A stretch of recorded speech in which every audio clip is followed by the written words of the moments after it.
24 घंटों में भारत में कोविड-19 के 1993 कंफर्म केसेस आए हैं, जिससे कि हमारी टोटल कंफर्म केसेस की संख्या अब 35,043 केसेस हो चुकी है। इनमें से 25,007 cases presently active medical supervision में हैं। अगर हम पिछले 24 घंटे में देखें तो 564 पेशेंट्स क्योर हो चुके हैं, जिससे कि हमारी total tally of recovered cases बढ़कर अब 8,888 हो चुकी है। इस तरीके से हम देखते हैं तो हम पाते हैं कि हमारा रिकवरी रेट निरंतर बढ़ते हुए अब 25.37% हो चुका है। जैसे कि आप सभी को पता है कि देश के विभिन्न जिलों को रेड, ऑरेंज और ग्रीन जोन में बांटा गया है। राज्य और जिला प्रशासन द्वारा कंसंट्रेटेड एफर्ट्स करते हुए यह इंश्योर करना है कि जिन भी जिलों में केस आए हैं, यानी कि रेड या ऑरेंज डिस्ट्रिक्ट्स, वहां पर इफेक्टिव और स्ट्रिंजेंट कंटेन मेजर्स के थ्रू चेन ऑफ ट्रांसमिशन को ब्रेक किया जाए। Mapping of cases and contacts, यानी कि जितने भी केसेस आए हैं उनको और उनके कॉन्टैक्ट्स को मैप किया जाए। वह केसेस और उनके कॉन्टैक्ट, उनका ज्योग्राफिकल डिस्पर्शन क्या है, उसको एनालाइज किया जाए। उसके साथ ही एक वेल डिफाइंड पैरामीटर जिसमें कि सारे रूल्स को प्रॉपर्ली और तरीके से इन्फोर्स किया जा सकता है, उन क्राइटेरिया को कंसिडरेशन में लेते हुए जहां पर भी ये केसेस आए हैं वहां पर एक कंटेनमेंट जोन डिलिनेट किया जाना चाहिए।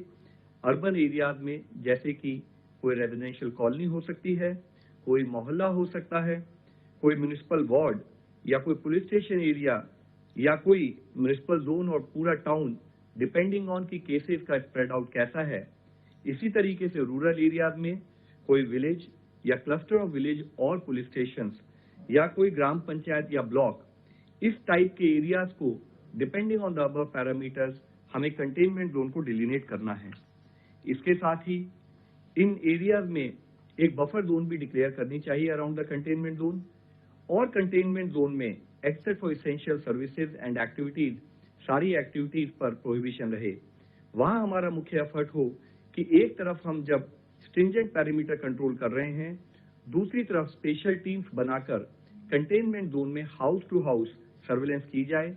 ये स्पेशल टीम्स सभी केसेस को एक्टिवली सर्च करें।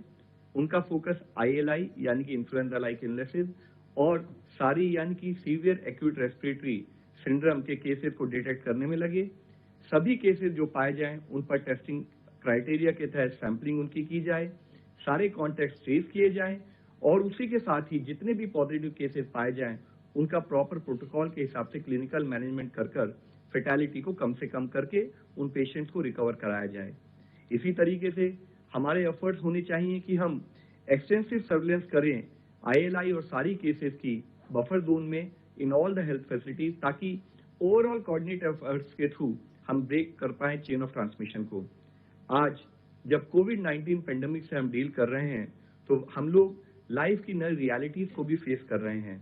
एज पीपल से कि we are going to see a new normal. हमें जरूरत है कि हम सावधान रहें, जागरूक रहें और हर तरीके से सतर्क रहें। कंटेनमेंट जोन के बाहर भी सरकार के द्वारा दिए हुए सभी दिशा निर्देशों का पालन करना अति आवश्यक है। हमें कॉन्शियस एफर्ट्स करने हैं कि जब हम लोगों के साथ कॉन्टैक्ट में रहें तो डायरेक्ट और कन्फाइंड कॉन्टैक्ट से फिजिकल डिस्टेंसिंग के नॉर्म्स को पालन करते हुए हम लोगों से मिलें और उसके हिसाब से अपना दिनचर्या प्लान करें। किसी भी एरिया में कंजेशन से बचने के लिए स्टैगर्ड टाइमिंग जैसे कॉन्सेप्ट्स को फॉलो करें। हैंड्स को अपने वॉशिंग हैंड्स से सोप, वाटर या सैनिटाइजर का उपयोग, इसके थ्रू हम हैंड हाइजीन को प्रमोट करें।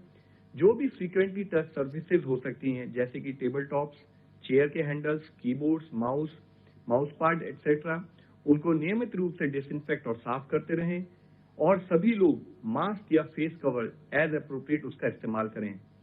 हमें यह समझना चाहिए कि मास्क पहनने वाला व्यक्ति बीमार व्यक्ति नहीं है। मास्क पहनने वाला व्यक्ति वह व्यक्ति है जो अपने समाज के बारे में अपनी रेस्पॉन्सिबिलिटी को समझता है और विचारशील है। अपनी सुरक्षा के लिए सभी से रिक्वेस्ट करेंगे कि corona tracker application Aarogya Setu download की जाए। इस लड़ाई में पूरा दुनिया जुड़ी हुई है।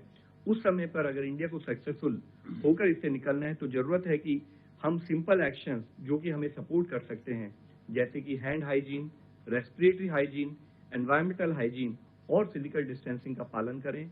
हम सबसे रिक्वेस्ट करते हैं कि kindly help us to help you.